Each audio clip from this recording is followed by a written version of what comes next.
again the example from the textbook and walk you through it. So let's, so what we want to design? We want to design what is known as a gated latch. So if you think about a regular latch was that a latch allowed you to, so if you take up a D latch, what does a D latch do? A D latch allows you to store a 0 or 1 into the latch when the clock is high, right? So this is similar to that. So what we want to do is we want to design a system, right, which has two inputs, a data input and a gate input, right? So this is my data input, this is my gate input, and the state, I can call this the output of the circuit, right? And what do I mean when I say gated latch? When I say gated latch, I mean that when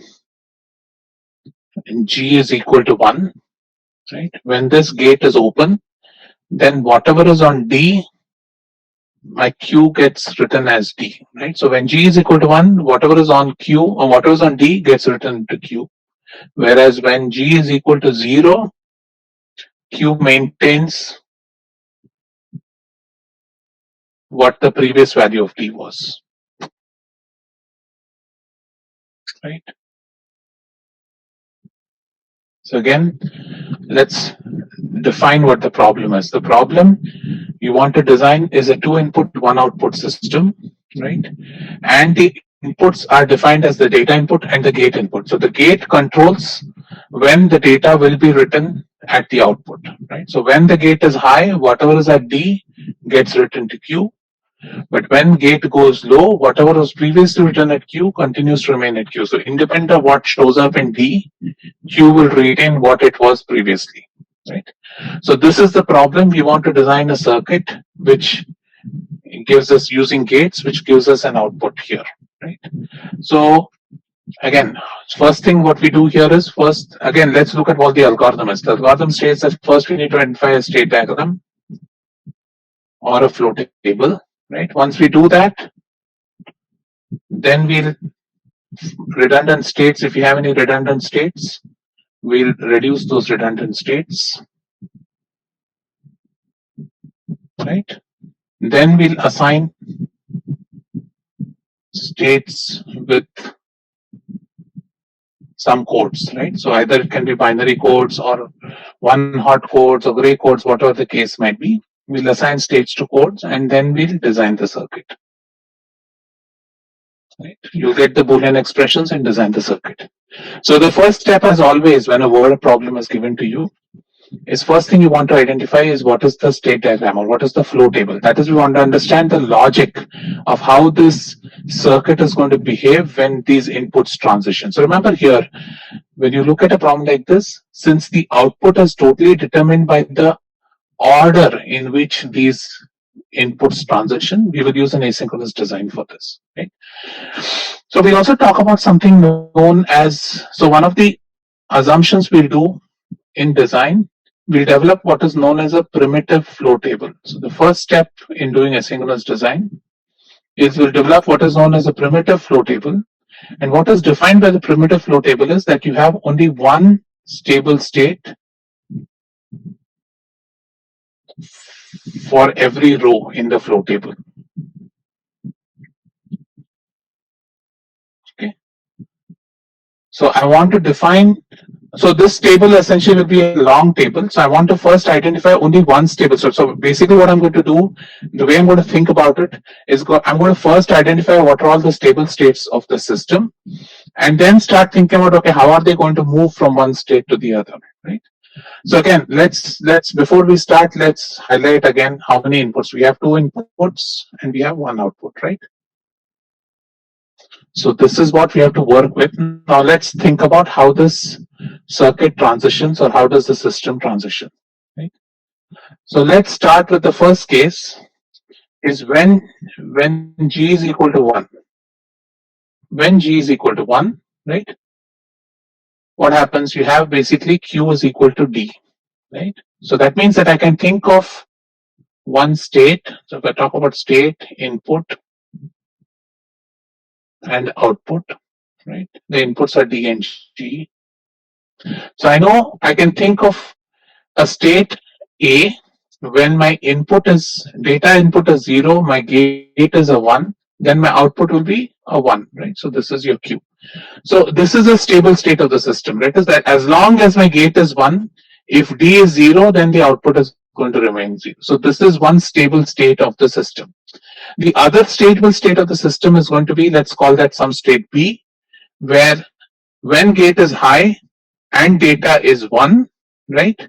Then the state remains a 1, right? So these are the two stable states of the system when G is equal to 1. So when G is equal to 1 and D is at 0, we expect Q to be at 0. When G is equal to 1 and D is equal to 1, we expect Q to be at 1, right? We're not looking at transitions yet. We're just trying to see what are all the stable states, right? So we know that when G is 1, my output is equal to D. So I can think about my input output table this way, where A and B are both stable states. Now let's consider you start here, right? You start, let's say you're starting in state A. Now in state A, let's say we are in state A, and then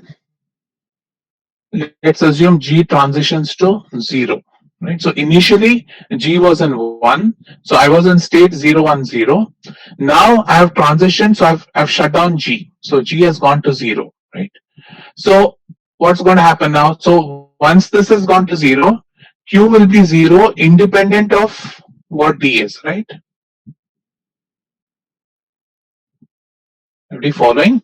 So when G goes to 0, independent of what D becomes, if D is 0 or D is 1, it remains the same. So I can say that if we are in state A and then G goes to 0, we go to a new state C, which has inputs of 0, 0, and the output remains a 0. Or I go into state D, where when G is 0, if I change, so if I'm in C and now I change the input from 0 to 1, my output still continues to remain 0, right? So what I'm saying is that when I'm in state A, that is, initially I've written 0 into the latch. After that, I shut down the latch. When G goes to 0, in that case, I go to a new state where when D is 0, so if D continues to remain 0, when G goes to 0, whatever is at what was initially in Q remains to be in Q, right? So here I get to the state where input is 0, output is 0. Sorry, both the inputs are 0 and the output is 0. And if I'm in C and if D goes to 1, right, we know that because C has come from A, output continues to remain 0. So even if I go to D, right, my output will remain 0, right? Similarly, if we start in B, if we start in state B,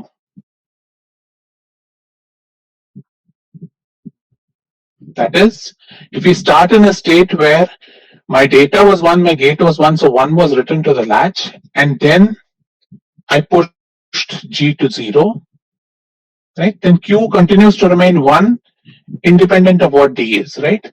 So I can send it into a state E, which has input D as 1, G goes to 0, output continues to remain 1. And when D is equal to 1 from this state, right, sorry, when D goes to 0 in this state, I go to a state F where this goes to 0, G continues 0, I still continue to remain 1, right? So let's think again, let's recall what's happening here. There are two stable states A and B when G is equal to 1, right?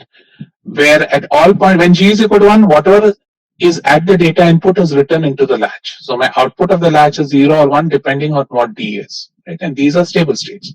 Now if I'm in stable state A, and in this state, suppose I now bring G to 0, then I continue, I go to a new state C, right, which is D0, G0, Q continues to remain. So C is got through only through A.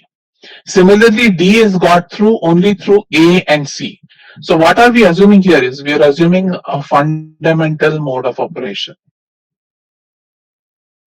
right? Which means that we are saying that only one input can change at a time, right? So what I'm saying is initially I was in state A. In state A, if G changes from 1 to 0, I go to state C, right? If I am in state C, independent of now, if my D changes to 1, then I go to state D where the output continues to remain 0. Similarly, if I'm in state B and I want to, I change G to 0, then I go into states E and F. Right. So keep in mind that we are looking at only fundamental mode of operation. That is, we are not going to obsess now when we are designing the circuit with this direct transit. We are going to say how does A go to B. For A to go to B, D has to go from 0 to 1, right? So we are not going to worry about F to B, for example, for now. Okay. So this is how the circuit transitions. Right? So if you think about the stable state, you can say that this is a stable state. As long as D and G are 0, 1, A will be stable. Right? And as long as D and G are 1, 1, B will be stable. Right? So what we now define is, let's go and draw the table for this, right? So let's draw the flow table. So I want to do the flow table. Remember, I have two inputs, right? So I can draw a flow table with, and two inputs and 7 states, right? A, B, C, D, no, 6 states, A, B, C, D, E, F, right? So I can say state, I can say DG,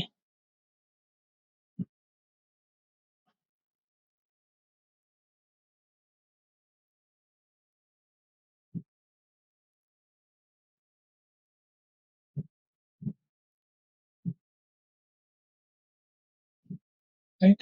So my DG inputs are 0, 1, 1, 1, 1, 0.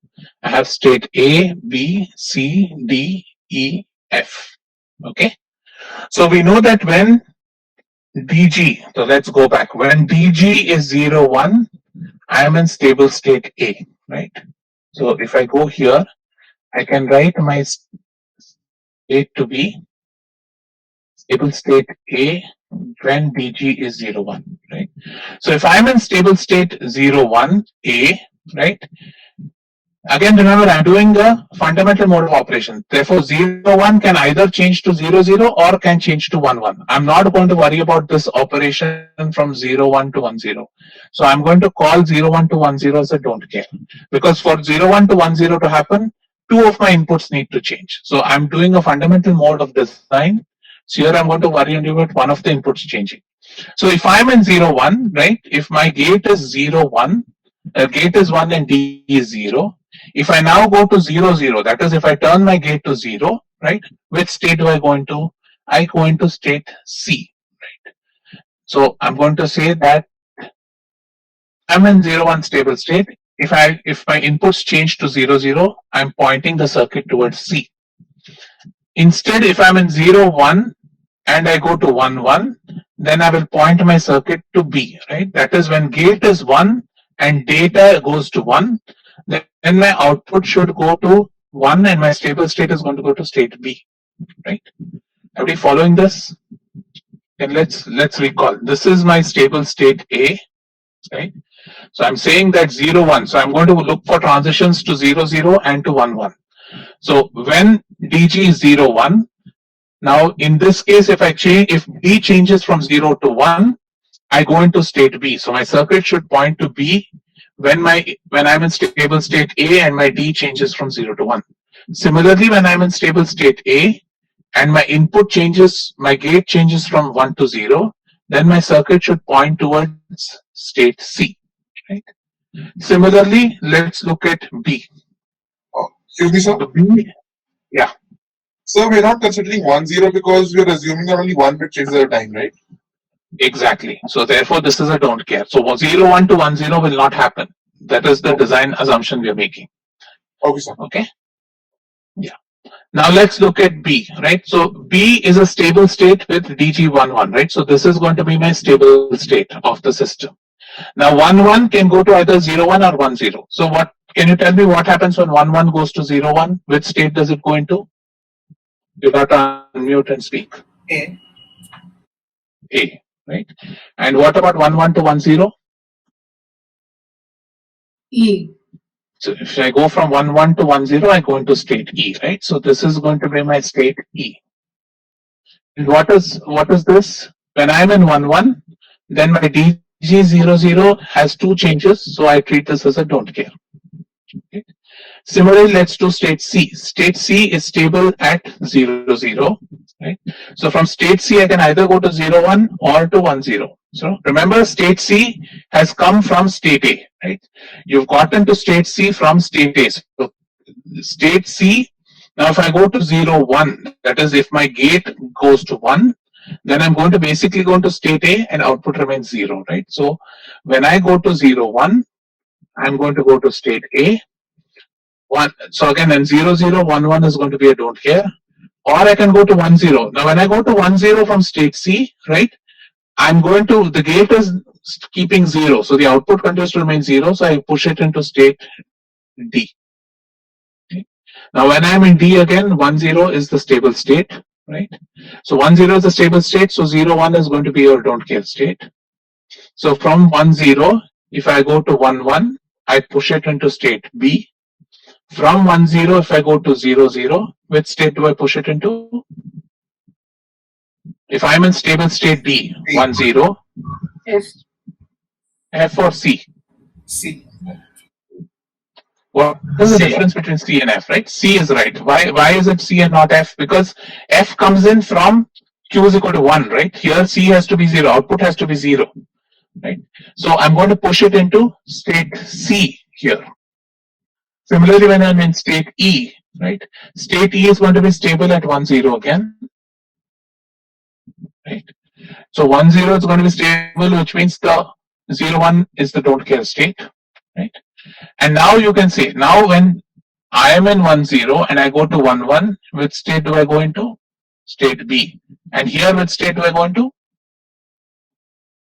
If I am in state E and then I go take my D to 0, which state do I go into? F. F, correct. And finally, when I'm in F, F is going to be stable at 0, 0, right? Again, 0, 0, which means 1, 1 is going to be I don't care. So if I'm in F state and I change my G to 1, which state do I go into? A. A. And if I go to 1, 0, which state do I go into? B. Very good, right? So this is what is known as the primitive flow table. Why is it primitive? Because again, you see that every row in this has only one stable state. So it's a good place to start design because now you have to deal with only one stable state in every row. So designing becomes easy. Okay. So let's add, excuse me, let's add in the inputs. Let's add in the outputs. Right. So let's draw the same table now with outputs.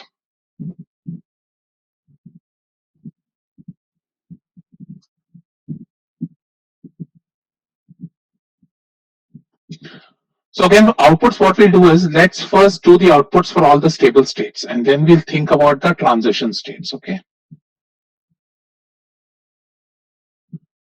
So again, I have 6 states, A, B, C, D, E, F. My DG is 0, 0, 0, 1, 1, 1, 1, 0. Okay, so I'm stable in state A here. What is the output at when I'm in A? 0, right? Similarly, I'm in stable state B here. Output is 1. 1. How about C? 0. 0. D? 1. 0. Let's go back. What is D? D is coming from C, right? So C has the memory of Q being 0. So D is going to remain with an output of 0, right? So D is going to stay at 0. Similarly, E, what is the output in E? Let's go back and see what is happening in E. What is the output in E? Yeah. So output in E and F is both 1, right?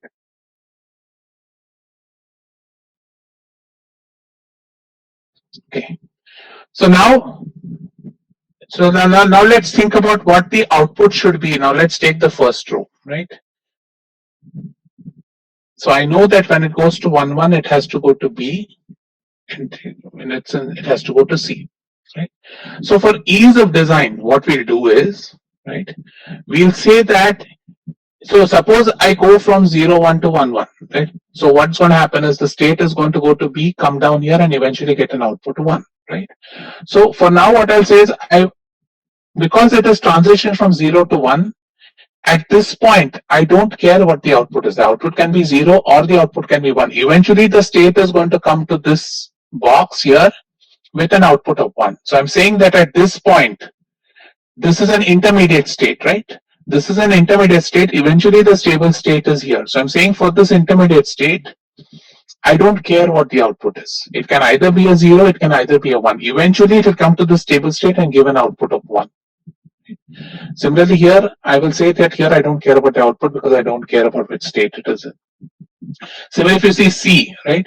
If I go from 0, 1 to 0, 0, I will need to go to 0, right? So in this case, what I would do is, if I want to be very careful about design, I will ensure that I keep it as a 0 here, right? Because if I keep this as a 1, right, then as this circuit transitions from A to C, I might get a spike in this point.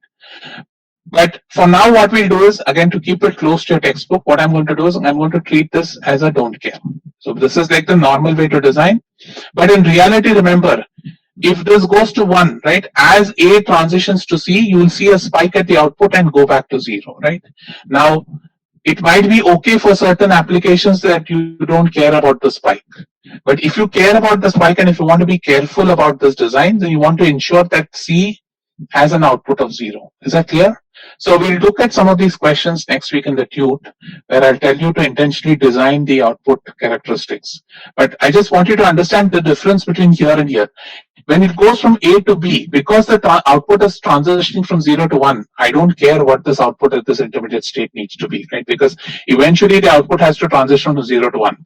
So this can be either 0 or 1, I don't care. Whereas here, output has to continue to remain 0. So the smartest way to do that would be to give a 0 here. That way you can ensure that the output always remains a 0, right? But if you think about this very generic case where I don't care about spikes in the output, then I'm saying that I can go to 1 and that spike in the output will eventually disappear. Right? So the first way to design this would be to treat all outputs in unstable states as don't care. But keep in mind that that is not the best solution. If you want the best solution, you want to ensure that this remains a 0 as it goes from A to C.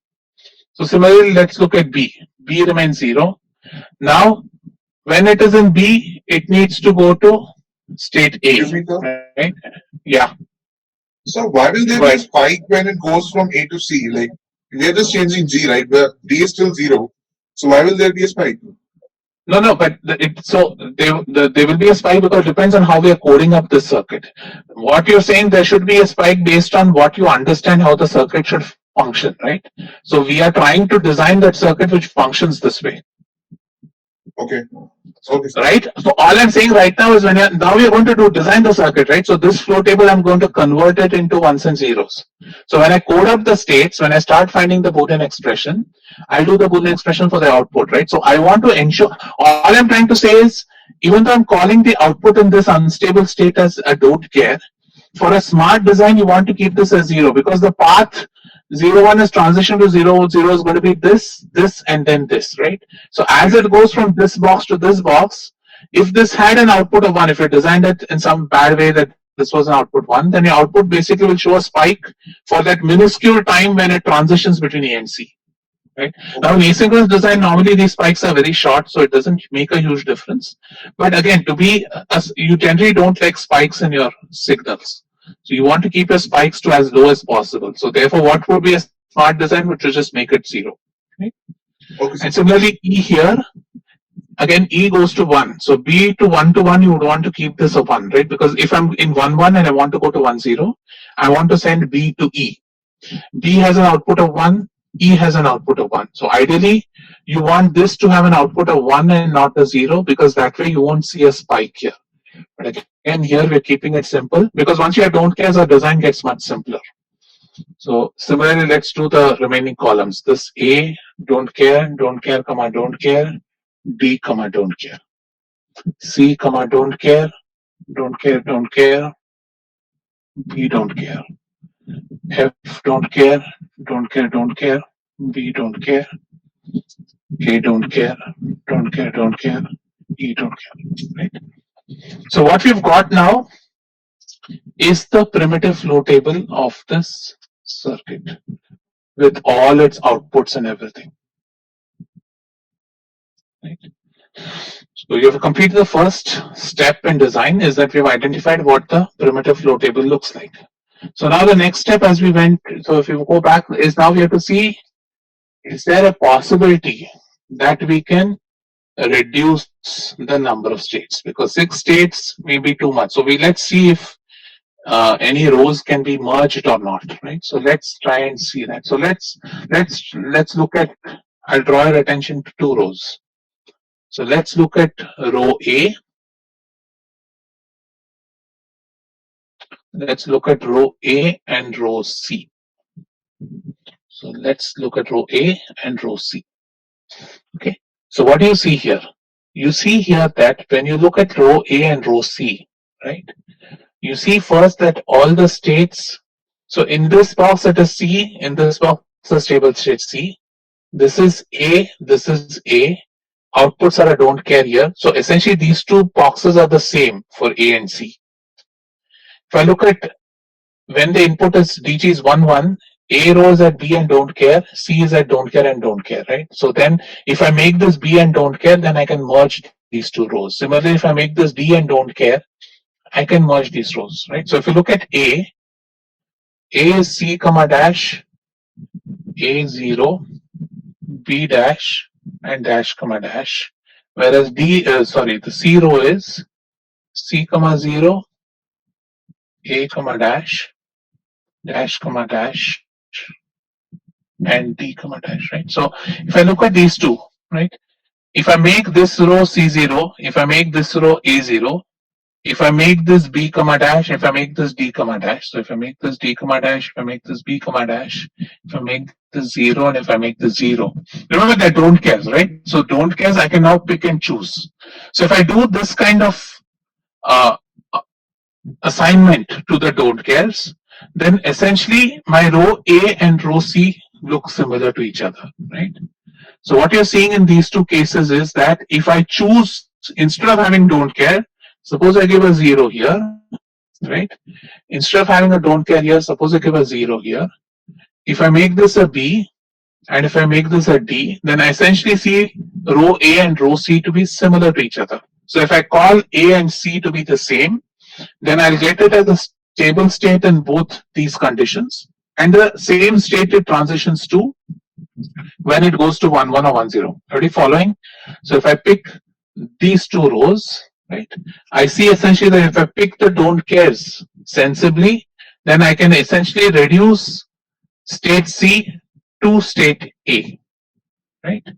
So what I can do is I can write a combined row as AC, write a combined row as AC, which is given as C comma 0, A comma 0, B and D, right? So this can be my combined row, right? And we know that A and C should be the same. So eventually these 2 are the same numbers, same states, right? Now let's compare this to D. Right? Now let's write D here. C dash dash dash B dash D0. So D is given by C dash, right? Dash comma dash B dash and D0. B dash and D0, right? So this is my row D. Right? My row D looks like this. This is my combined row A and C. Right? So again, if I look at these 2, if I make this as C0, if I make this as A0, leave this as B minus and make this as D0, they can compare this row. I can combine this row with this row, right? Again, remember, it's because of this flexibility of don't cares that we have that we can assign them if it helps with combining the row. So I can call a third combined row as ACD, which can be given by this, right? C and C0. So this continues to remain stable state C and 0. This continues to remain stable state A and 0. B command dash and D command 0. Right. So what I've done here is I've collected row A, C, and D together. Right. So which means that if you go back to your, so I've collected these three rows together into one row. So basically C and D, I've collected them into row A. So I have only, so I've basically eliminated row C and row D.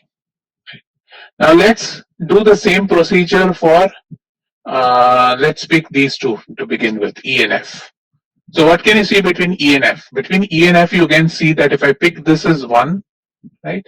If I pick this as A, if I pick this as B, and if I pick this as 1, then I can compare, I can combine E and F. Everybody following? Right? Again, remember the don't cares give you that flexibility, right? Because of the don't care that I put in, I can assign this particular state instead of calling it a don't care, then I can combine E and F, right? And so what you essentially see is if you combine E and F, what do you get?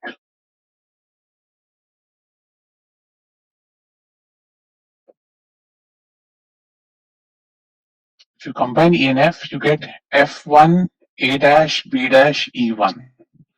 So you get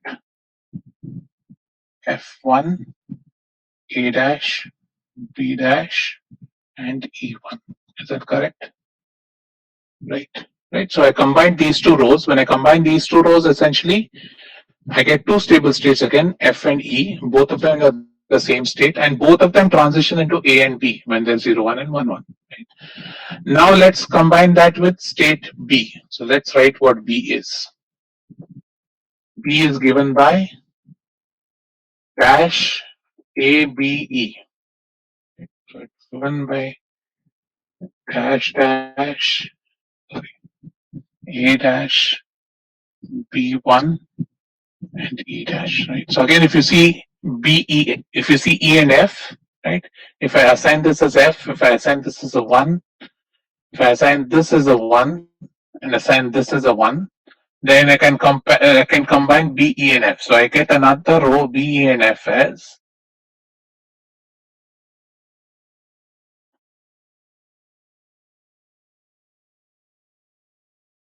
F1, A dash, B1, right, and E1.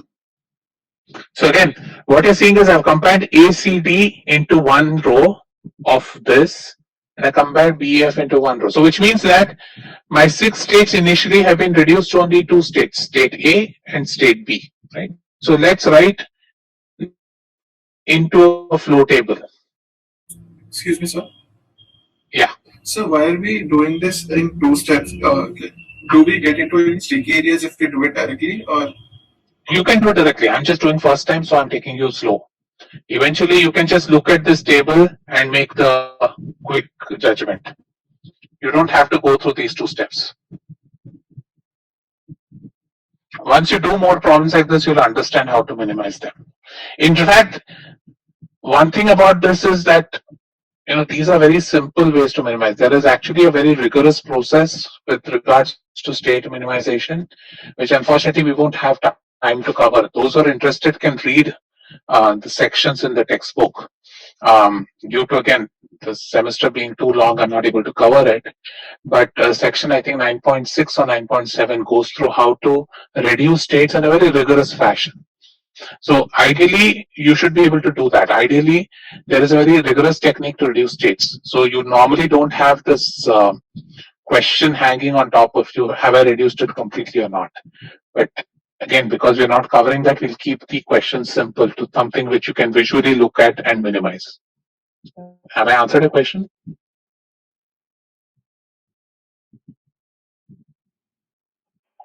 Sir, I also had a similar question regarding because we already had decided that when g equals to 0, no change of sorts. So why did we begin with state create states C and D and E and F itself? There itself we could have said that. So it's fine. As I said, this. So again, this was a simple example, so you can look at it easily. Suppose you had two outputs, then it's same to the sequential circuit we did, right? When we looked at the sequence detector. So, you could have done the sequence director directly. You didn't have to go through all those multiple states. You could have just said it like, I will just find the state which keeps counting the part of the sequence, and I can just write the state table of a sequence director directly. I don't have to worry about these 15 states or 16 states, right? So eventually, if you can look at it directly and write nothing like it, but I'm just giving you the method of what the traditional step-by-step method is. Once you solve more problems like this, you won't need to go through all this. You can quickly write the transition table directly. Thank you, sir. So, what are the advantages of the method you mentioned in section 9.6? So it is to basically reduce some. So in this case, right, it's very silly in this reduction because we know that ACD, they all look very nice.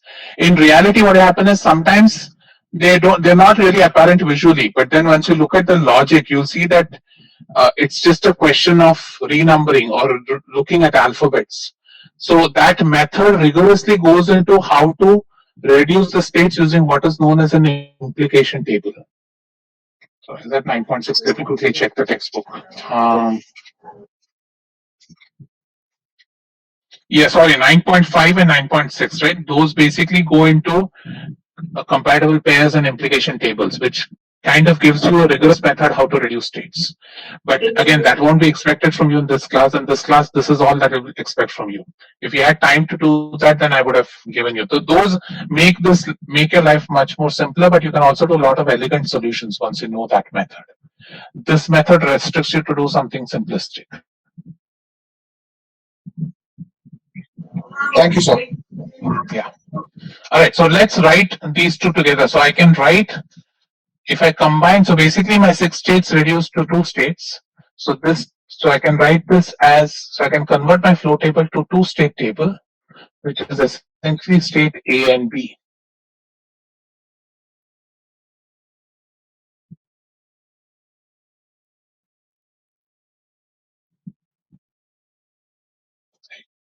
So this is state A, this is state B, this is DG 0, 0, 0, 1, 1, 1, 1, 0.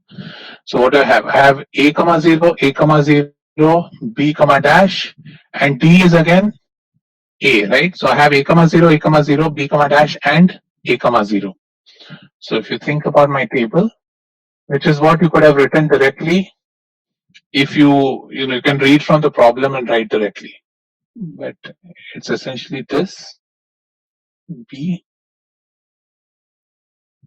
right?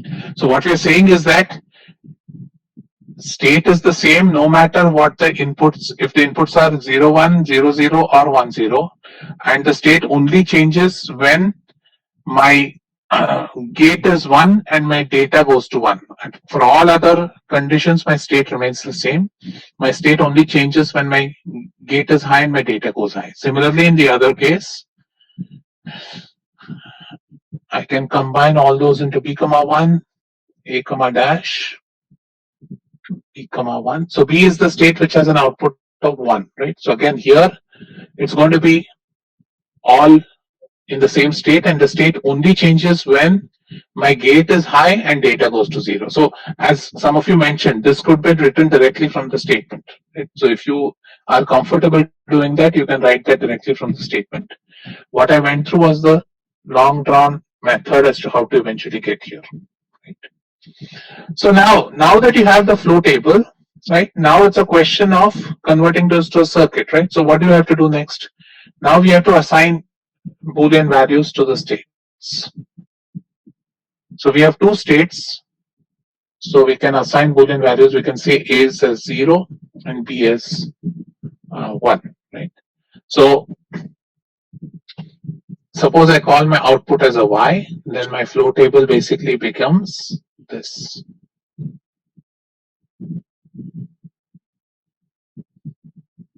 Y DG 0, 0, 0, 1, 1, 1, 1, 0.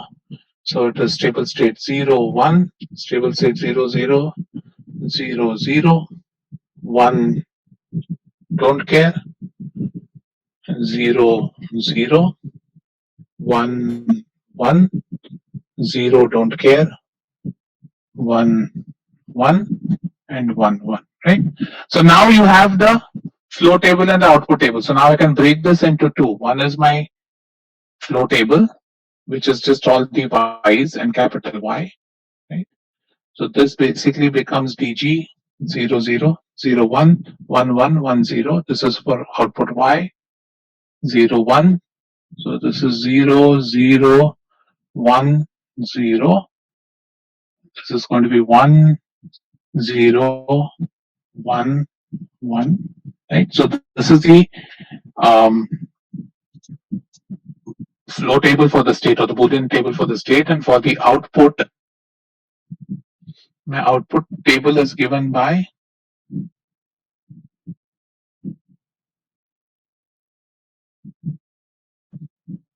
right.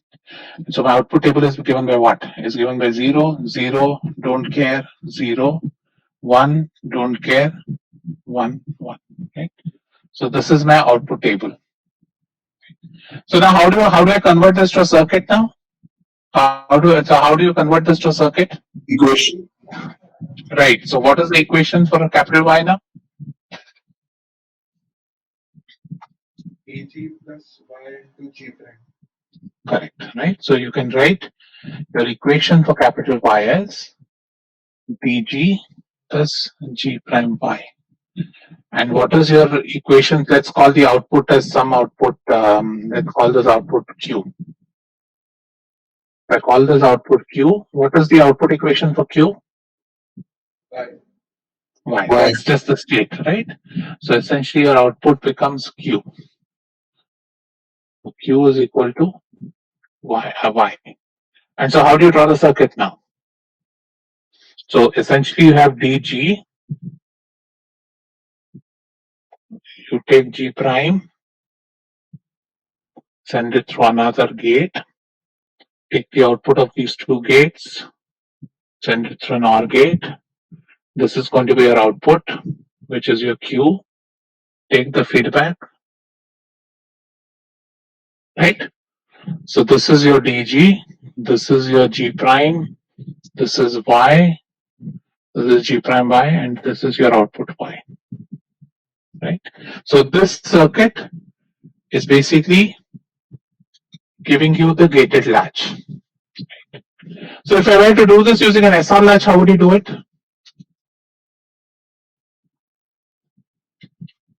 How would I do this if I want to do an SR latch implementation of the circuit? S is DG and R is G prime. Everybody following that? How would you do this? So if I want to do an SR latch, remember this is small y, this is capital Y, right? So from this flow table, you have to draw two tables, one for S and R, because this is the excitation, right? Small y is 0, capital Y is 0, which gives you S and R to be 0x. So let's do that quickly to complete the lecture.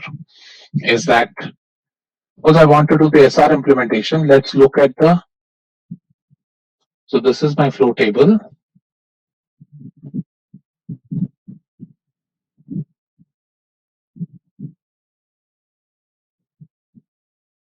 Right. So I have 0, what is it? 0, 0, 0, 0, 1, 0, and 1, 0, 1, 1. Right. So now remember what the excitation of the SR latch is. Y, R, S, and R. Right. So 0, 0, 0, 1, 1, 0, 1, 1. Right. And what is your SR output? This becomes 0x. When you want to go to 0 to 1, you set the latch. When you want to go to 1 to 0, you reset the latch. When you want to go 1 to 1, you either set it or keep it the same, right? So basically now you can break this into two S and R, right?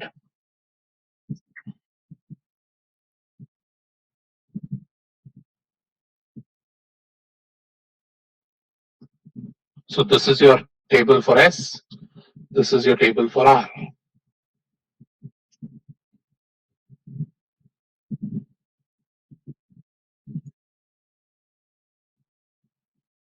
This is your Y again. So 0, 0. So this S and R should be 0. This is an X, right? 0, 0 again. So this is 0x again. 0, 1. 0, 1 should be a 1, 0. and 0, 0 again, so that's a 0x. Similarly, this is 1 to 1, so that becomes an x0. All these three are 1 to 1, so these becomes x0, this becomes x0. Okay? And this term is 1 to 0, 1 to 0 is 0, 1. So S becomes dg, right? And Y becomes, you can either take this as this term, so R becomes d prime g. Again here, SR is equal to 0, right? Because one is dg, one is d prime g. So if I want to draw the circuit for this latch, it essentially becomes an SR Q prime, right? Your SR goes as dg. So I have, this is my input G, and I take D here, and I take its complement here. So this is my implementation using an SR latch. This is going to be my output Y or Q, whatever you called it. So this is the implementation using the SR latch, and this is an implementation using just simple gates. So which one would be a simpler implementation? Which one has less number of gates? The simple logic implementation. Right. So obviously here in the SR latch, the feedback is inside here. So therefore it's just a bunch of combinatorial logic here. So you could have implemented this again. So remember, whenever a state table is given to you, right? After that, how you implement it really depends on whether you have latches at your disposal or if you want to implement it using gates, right? You can use either feature to implement unless specified in the question, right? So once the flow table is known, how you implement it is up to you. Okay. So with that, I'll stop the class here. We'll start with, I'll do output assignment in the beginning of next class, and then we'll move on to memories and memory decoding and how to use ROMs, PALs, PLAs, etc.